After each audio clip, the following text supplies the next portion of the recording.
한국교회에 대한 불신이 75.4% 역대 최고치를 기록했습니다. 며칠 전 CBS 뉴스에서 충격적인 보도가 나왔습니다. 한국교회를 신뢰하지 않는다는 응답이 75.4%. 이 숫자가 의미하는 바가 무엇인지 여러분은 정말로 아십니까? 그런데 바로 이 뉴스가 나온 직후 저는 한 사람의 이야기를 접하게 되었습니다. 실제로 심장이 멈추고 의학적으로 사망 판정을 받았다가 다시 돌아온 사람의 이야기입니다. 그 사람이 저 세상에서 보고 온 것은 놀랍게도 지금 한국교회가 왜 이 지경에 이르렀는지, 그리고 어떻게 하면 다시 일어설 수 있는지와 정확히 맞닿아 있었습니다. 그럼 그 이야기 지금부터 시작합니다. 이름은 정명호, 나이 63세, 서울 강남의 한 대형 교회에서 30년 넘게 장로로 봉사한 사람입니다. 건설업으로 성공해서 강남의 아파트 2채, 분당에 상가 하나를 가지고 있었고, 교회에서는 누구나 알아주는 큰 헌금자였습니다. 주일마다 앞자리에 앉았고 목사님과 식사도 자주 했고, 교회 안에서 그의 이름 석자를 모르는 사람은 없었습니다. 2024년 11월 어느 화요일 저녁이었습니다. 정명호 장로는 교회당회 모임을 마치고 집으로 돌아오던 중 가슴을 움켜쥐며 쓰러졌습니다. 급성 심근경색이었습니다. 아내가 119에 전화를 걸었고 구급차가 도착하기까지 7분. 그 사이 그의 심장은 멈추었습니다. 구급대원이 심폐소생술을 시작했고 응급실에 도착한 후에도 의료진은 사투를 벌였습니다. 심장이 멈춘 시간은 총 11분. 의학적으로 뇌에 비가역적 손상이 시작되는 시간은 4분에서 6분입니다. 11분이면 이미 한참을 넘긴 시간입니다. 기적적으로 심장은 다시 뛰기 시작했고 정명호 장로는 중환자실에서 의식을 되찾았습니다. 깨어난 그가 처음 한 말은 이것이었습니다. 내가 다 보았다. 내가 다 느꼈다. 아내는 처음에 선망 증상이라고 생각했습니다. 의사도 일시적인 혼란 상태라고 말했습니다. 하지만 정명호 장로의 눈빛은 달랐습니다. 그리고 회복된 후 그가 주변 사람들에게 전한 이야기는 듣는 이들 모두를 침묵하게 만들었습니다. 바로 이 이야기를 오늘 여러분께 전해드리려 합니다. 그리고 이 이야기가 왜 며칠 전 CBS 뉴스에서 보도된 충격적인 숫자와 직접적으로 연결되는지 말씀드리겠습니다. 그 숫자 75.4%. 한국교회를 신뢰하지 않는다는 국민의 비율. 역대 최고치입니다. 이 숫자의 의미를 죽었다 살아온 한 사람의 눈을 통해 보게 될 것입니다. 정명호 장로가 증언한 내용을 순서대로 따라가 보겠습니다. 그가 쓰러진 순간 가슴을 짓누르는 듯한 극심한 통증이 있었다고 합니다. 숨을 쉴 수 없었고 온몸에 힘이 빠져나갔습니다. 아내가 자기 이름을 부르는 소리가 들렸지만 점점 멀어졌습니다. 그리고 어느 순간 통증이 사라졌습니다. 모든 것이 사라졌습니다. 그 다음 순간 그는 자기 몸 위에 떠 있었습니다. 천장 근처에서 아래를 내려다보고 있었습니다. 자기 자신이 거실 바닥에 쓰러져 있었고 아내가 가슴을 두드리며 울고 있었습니다.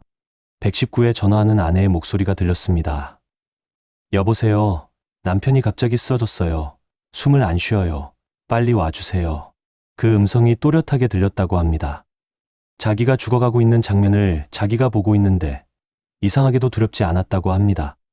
오히려 평생 느껴보지 못한 가벼움과 자유로움이 밀려왔다고 합니다. 구급대원이 도착해서 자기 가슴에 전기 충격기를 대는 장면도 보았습니다. 첫 번째 충격에 자기 몸이 튀어 올랐지만 심장은 뛰지 않았습니다. 두 번째 충격도 실패했습니다. 구급대원 한 명이 고개를 저었습니다. 이 모든 장면을 위에서 내려다보고 있었다고 합니다. 그러다 갑자기 빨려 들어가는 느낌이 왔습니다. 아래가 아니라 뒤쪽으로, 어두운 공간 속으로 빠져 들어갔습니다. 터널이었습니다. 아주 길고 깊은 어둠이었는데 공포는 없었습니다. 속도가 점점 빨라졌고 저 멀리 끝에 빛이 보이기 시작했습니다. 처음에는 작은 점이었던 그 빛이 점점 커지더니 어느 순간 빛이 자기를 완전히 감쌌습니다. 그 빛에 대해 정명호 장로는 이렇게 표현했습니다.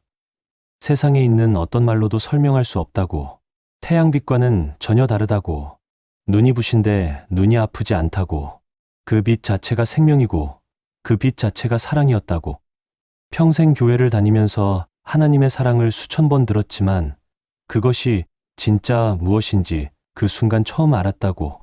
그 빛 앞에 서자 자기의 모든 것이 투명하게 드러났는데 부끄럽다기보다는 안아주는 느낌이었다고. 그런데 문제는 여기서부터였습니다. 그 빛의 품 안에서 그의 인생이 재생되기 시작한 것입니다. 임사체험 연구에서 말하는 인생회고. 그것이 정명호 장로에게 일어났습니다. 그리고 이 인생회고가 그의 인생을 완전히 뒤바꿔 놓았습니다. 여기서 잠깐 멈추고 설명을 드리겠습니다. 인생회고란 자신이 살아온 인생 전체가 눈앞에 파노라마처럼 펼쳐지는 경험입니다. 세계적 의학 학술지 란셋에 실린 네덜란드 심장견문의 핀반 롬멜 박사의 연구에서 344명의 심장마비 생존자 중 18%인 62명이 임사체험을 보고했고 그중 상당수가 이 인생회고를 경험했습니다. 그리고 이 인생회고의 가장 특이한 점은 자기 관점에서만 보는 것이 아니라 자기가 만났던 사람들의 관점에서 동시에 체험한다는 것입니다. 내가 누군가에게 준 기쁨을 그 사람의 감정으로 느끼고 내가 누군가에게 준 상처를 그 사람의 고통으로 느낍니다. 시공간을 초월해서 과거에 내가 피해를 준 사람의 입장이 되어 그 고통을 직접 체험한다는 보고가 반복적으로 나오고 있습니다. 정명호 장로의 인생회고는 어린 시절부터 시작되었습니다. 어머니가 자기를 안아주던 장면, 초등학교 때 친구와 뛰어놀던 장면, 이런 따뜻한 기억들이 먼저 지나갔습니다. 그리고 점점 시간이 흘러 사업을 시작하고 교회에 나가기 시작한 30대의 이후의 장면들이 펼쳐졌습니다. 첫 번째 충격은 사업 현장에서 왔습니다. 건설업을 하면서 하도급 업체 사장에게 단가를 깎았던 장면이 나왔습니다. 정명호 장로 본인의 관점에서는 합리적인 사업 판단이었습니다. 시장 가격에 맞춘 것이고 사업이란 원래 그런 것이라고 생각했습니다. 그런데 인생회고에서는 그 하도급 업체 사장의 감정이 전해졌습니다.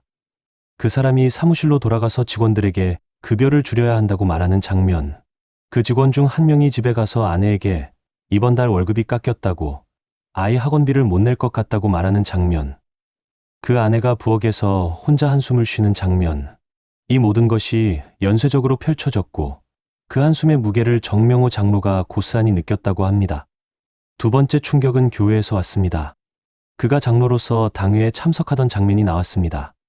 교회 리모델링 예산을 논의하는 자리였습니다. 수억 원짜리 예산안이었습니다. 그때 한 젊은 집사가 조심스럽게 의견을 냈습니다. 교회 근처에 독거노인이 많은데 리모델링 예산 일부를 지역봉사에 써면 어떻겠냐고. 정명호 장로는 그 의견을 일축했습니다. 교회 시설이 좋아야 교인이 늘고 교인이 늘어야 더 많은 봉사를 할 수 있다고. 그때는 그것이 합리적인 판단이라고 확신했습니다. 그런데 인생회고에서는 그 젊은 집사의 감정이 전해졌습니다. 용기를 내서 말했는데 한마디에 잘린 서운함, 교회가 정말 이래도 되는 걸까 하는 회의감, 그리고 더 깊숙이 들어가자 교회 바로 옆 골목에 사는 78세 할머니의 모습이 보였습니다. 혼자 사는 그 할머니는 겨울마다 난방비가 없어 전기장판 하나에 의지하고 있었습니다. 일요일마다 교회에서 찬송가 소리가 들려왔지만 그 할머니에게 교회 문을 두드린 사람은 한 명도 없었습니다. 그 할머니의 외로움이 추위가 정명호 장로의 가슴을 관통했다고 합니다. 여기서 잠시 며칠 전 CBS에서 보도한 숫자를 다시 떠올려 보겠습니다. 기독교윤리 실천운동이 올해 1월 전국 19세 이상 남녀 1000명을 대상으로 조사한 결과 한두 교회를 신뢰하지 않는다는 응답이 75.4%, 역대 최고치입니다.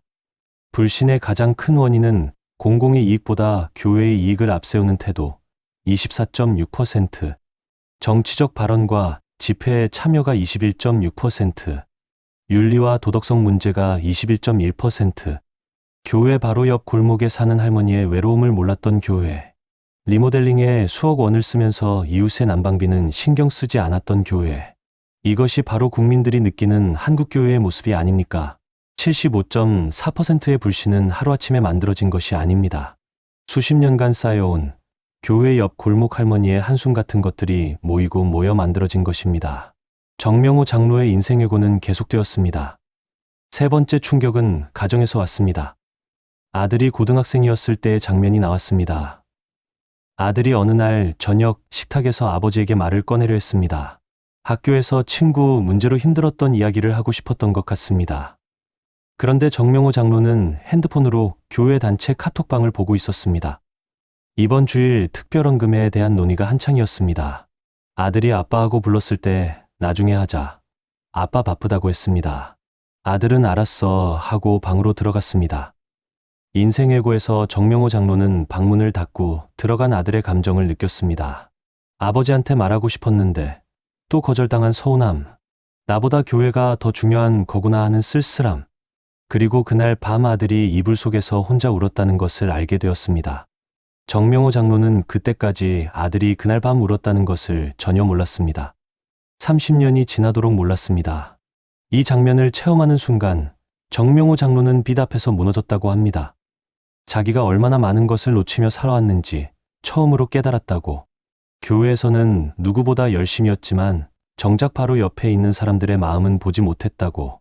헌금은 충실히 했지만 하도급 업체 직원에 깎인 월급은 신경 쓰지 않았다고. 교회 리모델링에는 열정을 쏟았지만 교회 옆 할머니의 추위는 외면했다고. 네, 번째 장면은 더욱 충격적이었습니다. 교회 안에서 있었던 일이었습니다. 몇 년 전 교회에 한 청년이 처음 나왔습니다. 피어싱을 하고 있었고 옷차림이 깔끔하지 않았습니다.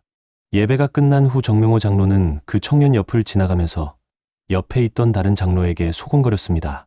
요즘 교회에 별 사람이 다 오네. 그 말이 들렸는지 안 들렸는지 모르지만 그 청년은 다음 주부터 교회에 나오지 않았습니다. 인생회고에서 정명호 장로는 그 청년의 감정을 느꼈습니다. 그 청년은 부모님이 이혼한 후 혼자 자취를 하고 있었습니다. 우울증을 앓고 있었고 삶이 너무 힘들어서 마지막으로 교회에 가보자고 마음먹었던 것이었습니다. 용기를 내서 문을 열고 들어갔는데 나가면서 들은 한마디에 다시는 교회 근처에도 가지 않겠다고 결심한 것이었습니다. 그 청년의 상처가, 그 외로움이, 그 절망이 정명호 장로의 가슴에 비수처럼 꽂혔다고 합니다. 여러분, 이번 기운실 조사에서 개신교인들의 독선적인 자세가 소통의 걸림돌로 지목되었습니다. 나만 옳다는 식의 태도, 기독교인이 아닌 사람들을 은연중에 구별짓는 시선. 정명호 장로가 그 청년에게 무심코 던진 한마디가 수천 개의 교회에서 매주 일어나고 있는 일의 축소판이 아닙니까? 그리고 그 한마디 한마디가 쌓여 75.4%라는 불신의 벽을 만든 것이 아닙니까? 정명호 장로의 인생회고에서 가장 긴 시간을 차지한 것은 예상 밖의 장면이었습니다. 교회 예배도 아니고 기도회도 아니고 그가 매일 출퇴근하면서 지나치던 지하철역 앞 노숙인의 장면이었습니다.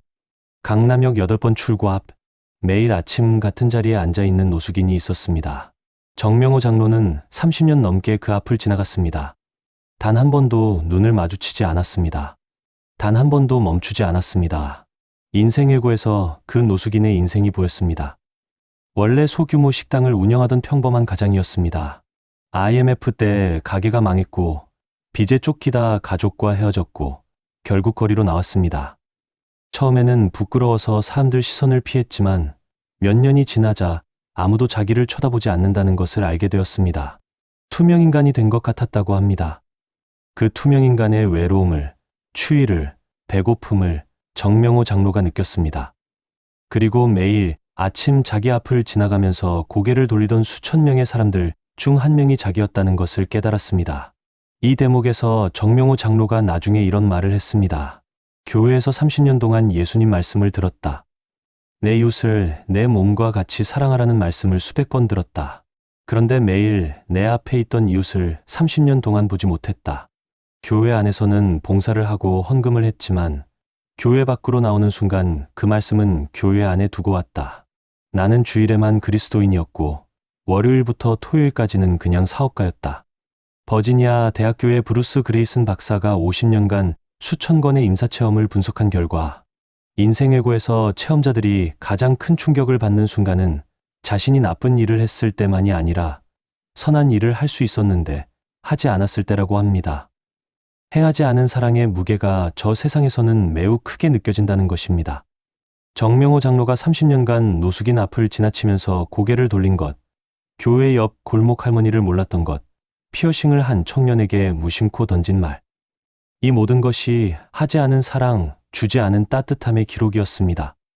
그런데 인생회고에는 아름다운 장면도 있었습니다. 정명호 장로가 이미 잊어버린 아주 작은 친절의 순간들이었습니다. 20년 전 비 오는 날 회사 앞에서 우산이 없어 서 있던 경비원에게 자기 우산을 건넸던 적이 있었습니다. 본인은 완전히 잊고 있었습니다. 하지만 인생회고에서 그 장면은 환하게 빛났습니다. 그리고 그 경비원이 느꼈던 감동이 전해졌습니다. 그 경비원은 그날 집에 가서 아내에게 말했습니다. 오늘 회사 사장님이 나한테 우산을 줬어. 세상에 좋은 사람도 있구나. 그 작은 기쁨이 한 가정의 온기를 전한 것입니다. 또 하나의 빛나는 장면이 있었습니다. 10년 전 교회 주차장에서 한 할머니가 무거운 짐을 들고 비틀거리고 있었습니다. 정명호 장로가 달려가서 짐을 들어주었습니다. 30초도 안 되는 짧은 순간이었습니다. 그런데 인생회고에서 그 30초가 어마어마하게 빛났습니다. 그 할머니가 느꼈던 고마움, 누군가가 나를 도와주었다는 안도감, 그것이 따뜻하게 전해졌습니다. 수억 원의 헌금보다 그 30초의 자연스러운 친절이 더 빛났다고 정명호 장로는 말했습니다. 이것이 임사체험이 우리에게 말해주는 핵심입니다. 저 세상에서 가치 있는 것은 우리가 이 세상에서 가치 있다고 생각한 것과 완전히 달랐다는 것입니다. 교회에서의 직분이나 헌금 액수나 봉사 시간이 아니라 내가 만난 사람들에게 진심으로 다가간 그 순간들이 영원한 의미를 가졌다는 것입니다. 여기서 한국교회의 역사 속으로 잠시 들어가 보겠습니다. 1907년 평양 장대연교회에서 일어난 평양대부흥운동. 이것은 세계 기독교 역사에서도 손꼽히는 성령운동이었습니다. 그 부흥의 시작이 무엇이었습니까? 길선주 장로가 수백 명 앞에서 자신의 죄를 고백한 것이었습니다. 감추고 싶었던 부끄러운 죄를 낱낱이 드러낸 것이었습니다. 그 한 사람의 진실한 고백이 수백 명을 울렸고 수백 명의 회개가 전국을 뒤흔들었고 그것이 한국교회 140년 역사의 기초가 되었습니다. 정명호 장로의 인생회고는 1907년 길선주 장로의 회개와 본질적으로 같은 것입니다. 자신의 삶이 있는 그대로 드러나는 경험, 감출 수 없는 진실 앞에 서는 경험, 그리고 그 경험을 통해 근본적으로 변화되는 경험. 정명호 장로의 인생회고는 아직 끝나지 않았습니다. 가장 마지막에 펼쳐진 장면이 있었습니다. 빛이 그에게 하나의 장면을 더 보여주었습니다. 그것은 과거가 아니었습니다. 현재였습니다. 한국의 수많은 교회들이 보였습니다. 웅장한 건물, 화려한 조명, 수천 명이 앉는 예배당. 그 안에서 찬양이 울려 퍼지고 있었습니다. 그런데 카메라가 줌아웃 되듯이 시야가 점점 넓어졌습니다. 교회 건물 바깥이 보이기 시작했습니다. 교회 담장 바로 너머에 쪽방촌이 있었습니다. 교회 주차장 건너편에 홀로 밥을 먹는 노인이 있었습니다. 교회 앞 버스 정류장에서 야근을 마치고 지친 몸으로 서 있는 청년이 있었습니다. 교회 안에서는 할렐루야가 울리고 있었지만 교회 밖의 사람들은 그 소리를 듣지 못하고 있었습니다. 아니, 듣고 있었지만 그 소리가 자기들을 위한 것이 아니라는 것을 알고 있었습니다. 이 장면을 보는 순간 정명호 장로는 모든 것을 이해했다고 합니다. 왜 세상이 교회를 등졌는지, 왜 75.4%의 사람들이 교회를 신뢰하지 않는지, 교회가 사랑을 말하면서 사랑하지 않았기 때문입니다. 교회가 섬김을 말하면서 섬기지 않았기 때문입니다. 교회가 예수님의 이름을 불렀지만 예수님의 마음은 품지 않았기 때문입니다. 이번 기윤실 조사에서 한 가지 더 주목할 결과가 있습니다. 국민의 47.1%가 한국교회를 극우적이라고 인식하고 있었다는 것입니다. 그리고 목회자의 정치 참여의 88.5%가 반대했습니다. 교회가 사회 현안에 목소리를 낼 때 사회는 그것을 공공의 이익이 아닌 교회 자체의 이익 추구로 받아들이고 있다는 것입니다. 장로의 신학대학교 성석환 교수는 이렇게 진단했습니다. 한국교회는 내부 신념 집단이지 공동체에 공익적 유익을 주는 집단이 아니라는 평가가 구조적으로 고착화되어 있다고.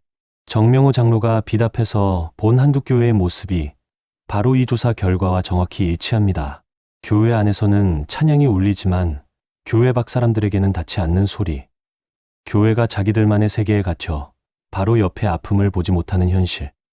인생회고가 끝난 후 빛이 정명호 장로에게 물었다고 합니다. 정확한 언어가 아니라 마음으로 전해지는 물음이었습니다. 내가 배운 것을 전할 수 있겠느냐? 정명호 장로는 그 물음 앞에서 고개를 숙였습니다. 그러자 빛은 따뜻하게 감싸며 돌아가라고 했습니다. 아직 할 일이 남았다고. 그리고 다음 순간 눈을 떴을 때 중환자실 천장이 보였고 아내가 손을 잡고 울고 있었습니다. 깨어난 정명호 장로는 완전히 다른 사람이 되어 있었습니다. 그레이슨 박사의 연구에 따르면 임사체험 이후 사람들은 더 이타적이 되고 덜 물질적이 되며 사랑이 인생 최고의 가치가 됩니다. 정명호 장로에게도 정확히 그 변화가 일어났습니다. 퇴원 후 가장 먼저 한 일이 있었습니다. 30년간 매일 지나치던 강남역 8번 출구에 그 자리에 갔습니다.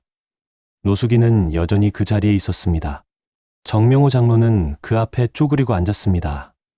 그리고 말했습니다. 30년 동안 매일 당신 앞을 지나가면서 한 번도 인사하지 못해서 죄송합니다. 오늘 같이 밥 드시겠습니까?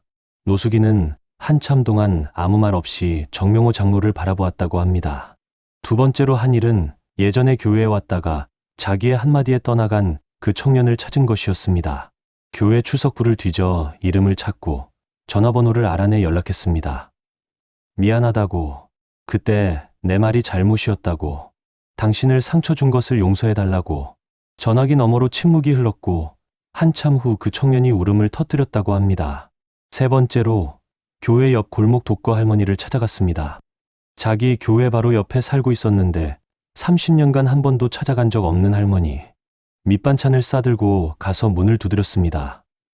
할머니는 놀란 눈으로 누구시냐고 물었고 정명호 장로는 옆에 교회 다니는 사람인데 너무 늦게 찾아뵈어서 죄송하다고 했습니다. 할머니의 눈에 눈물이 맺혔습니다. 네 번째로 아들에게 전화했습니다. 이제 40이 넘은 아들에게 아빠가 미안하다고 했습니다. 고등학교 때 내 이야기를 들어주지 못해서 미안하다고. 교회 일이 바빠서라는 핑계는 핑계도 아니었다고. 아들은 한참 침묵하다가 물었습니다. 아빠, 무슨 일 있어? 정명호 장로는 말했습니다. 내가 죽었다 살아왔다. 그리고 죽어서 보니까 아빠가 평생 중요하다고 생각한 것들은 하나도 중요하지 않더라. 진짜 중요한 건 너였다. 내 엄마였다. 내 옆에 있는 사람들이었다. 그리고 마지막으로 정명호 장로는 교회 당회에서 자신의 체험을 이야기했습니다. 30년 장로 경력의 무게를 내려놓고 자기가 얼마나 잘못 살아왔는지 고백했습니다. 교회 리모델링보다 옆 골목 할머니가 먼저라고 했습니다. 교인 수를 늘리는 것보다 지금 있는 교인 한 명 한 명의 아픔을 아는 것이 먼저라고 했습니다. 교회가 세상 앞에 무릎 꿇어야 한다고 했습니다. 일부 장로들은 당혹스러워했지만 몇몇은 눈시울이 붉어졌다고 합니다. 여러분, 이것이 한 사람의 임사체험이 가져온 변화입니다. 그런데 생각해 보십시오. 정명호 장로가 체험한 인생의 고는 사실 임사체험을 하지 않아도 우리 모두가 스스로에게 물을 수 있는 질문들입니다. 나는 내 옆에 있는 사람을 진심으로 사랑하고 있는가? 나는 교회 안에서만 그리스도인인가? 교회 밖에서도 그리스도인인가? 내가 마주치는 모든 사람에게 나는 어떤 존재인가? 한국교회가 지금 직면한 75.4%의 불신은 어쩌면 하나님이 한국교회 전체에게 주시는 인생의 고일 수 있습니다. 내가 정말 사랑했느냐? 내가 정말 섬겼느냐? 내가 정말 내 마음을 품었느냐? 이 질문을 정면으로 마주할 때 한국교회의 변화가 시작될 수 있습니다. 한국은 특별한 나라입니다. 1884년 개신교 선교사가 이 땅을 처음 밟은 후 불과 140여 년 만에 선교사 파송 세계의 2위 국가가 되었습니다. 세계 기독교 역사에 유례가 없는 성장입니다. 이것은 하나님이 이 땅에 특별한 계획을 가지고 계시다는 증거가 아닙니까? 한국전쟁의 잿더미에서 일어나 세계를 놀라게 한 한국교회가 지금 이 위기에서도 다시 일어설 수 있습니다. 임사체험 연구가 밝혀낸 한 가지 사실이 있습니다. 체험의 깊이가 깊을수록 삶의 변화도 크다는 것입니다. 얕은 체험을 한 사람보다 깊은 체험을 한 사람이 더 극적으로 변합니다. 75.4%. 이 깊이가 한국교회에게 주어진 임사체험의 깊이라면 여기서 일어날 때의 변화는 그 어떤 것보다 강력할 수 있습니다. 정명호 장로의 변화 이후 작은 파문이 일어나기 시작했습니다. 그가 다니던 교회의 몇몇 교인들이 달라지기 시작했습니다. 한 집사는 자기 아파트 단지의 독거노인 명단을 관리사무소에서 받아와 매주 한 가구씩 방문하기 시작했습니다. 한 권사는 교회 앞 공원에서 매주 토요일 아침 동네 어르신들에게 무료로 커피를 나눠주기 시작했습니다. 대단한 프로그램이 아니었습니다. 보온병에 커피를 담아와서 벤치에 앉아 이야기를 나누는 것이 전부였습니다. 하지만 그 작은 친절이 동네에 소문이 났습니다. 교회 사람들이 커피를 준다더라. 공짜로. 전도도 안 하고 그냥 이야기만 들어준다더라. 이것이야말로 임사체험이 가르쳐주는 진짜 사랑의 방식입니다. 거창한 것이 아닙니다. 보온병에 커피를 담아오는 것입니다. 옆집 할머니의 문을 두드리는 것입니다. 노숙인 앞에 쪼그리고 앉는 것입니다. 30초만 시간을 내어 누군가의 짐을 들어주는 것입니다. 기윤실 조사에서 국민들이 교회 신뢰 회복을 위해 가장 필요한 것으로 꼽은 윤리와 도덕 실천 강화 58.6%. 이것은 거대한 윤리 강령을 만들라는 뜻이 아닙니다. 교회 사람들이 일상에서 진짜로 사랑하는 모습을 보여달라는 뜻입니다. 말이 아니라 행동으로, 교회 안이 아니라 교회 밖에서, 주일만이 아니라 월요일부터 토요일까지. 정명호 장로는 요즘 이런 말을 한다고 합니다. 나는 11분 동안 죽어 있었다. 그 11분이 30년 교회 생활보다 더 많은 것을 가르쳐 주었다. 그곳에서 중요한 것은 내가 어떤 교회를 다녔는지, 어떤 직분을 가졌는지, 얼마를 헌금했는지가 아니었다. 오직 중요한 것은 내가 만난 사람들에게 얼마나 진심이었느냐, 그것뿐이었다. 그리고 이렇게 덧붙였습니다. 한국교회가 지금 죽어가고 있다고들 한다. 75.4%가 등을 돌렸다고 한다. 하지만 나는 죽음을 경험한 사람으로서 말할 수 있다. 죽음은 끝이 아니다. 죽음 후에 더 강력한 삶이 올 수 있다.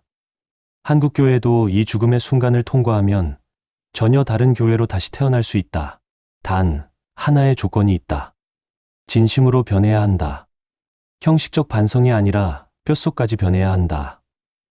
내가 빛 앞에서 변했던 것처럼 2023년 뉴욕대학교 연구팀이 발표한 대규모 연구에서 심폐소생술로 살아난 환자 중 일부는 심장이 멈춘 지 최대 1시간까지도 선명한 일식 경험을 보고했습니다. 뇌세포가 비가역적 손상을 입기 시작하는 4분에서 6분을 훨씬 넘긴 시간 동안 의식이 존재했다는 것입니다. 이것은 의식이 매의 산물만은 아닐 수 있다는 가능성을 열어줍니다. 영혼이 존재할 수 있다는 과학적 근거가 됩니다. 만약 영혼이 존재한다면 우리가 이 땅에서 어떻게 살았는지가 영원한 의미를 갖게 됩니다. 정명호 장로가 빛 앞에서 체험한 인생의 고가 언젠가 우리 모두에게 일어날 수 있다는 뜻입니다. 그날 빛 앞에 섰을 때 우리는 무엇을 보게 될까요? 교회에서 앞자리에 앉았던 모습이 빛날까요? 헌금 봉투의 숫자가 빛날까요? 아니면 비 오는 날 경비원에게 건넨 우산 하나가 빛날까요? 할머니의 짐을 들어준 30초가 빛날까요? 성경이 말합니다. 고린도전서 13장. 내가 사람의 방언과 천사의 말을 할지라도 사랑이 없으면 소리 나는 구리와 울리는 꽹과리가 되고, 내가 예언하는 능이 있어 모든 비밀과 모든 지식을 알고 또 산을 옮길 만한 모든 믿음이 있을지라도 사랑이 없으면 내가 아무것도 아니요. 내가 내게 있는 모든 것으로 구제하고 또 내 몸을 불사르게 내줄지라도 사랑이 없으면 내게 아무 유익이 없느니라. 임사체험자들이 저 세상에서 모든 것을 잊어도 사랑만은 기억한다는 것. 바울이 믿음, 소망, 사랑 중에 제일은 사랑이라고 선언한 것. 2000년의 시간을 사이에 두고 같은 진리가 메아리치고 있습니다. 정명호 장로는 지금도 매주 강남역 8번 출구에 갑니다.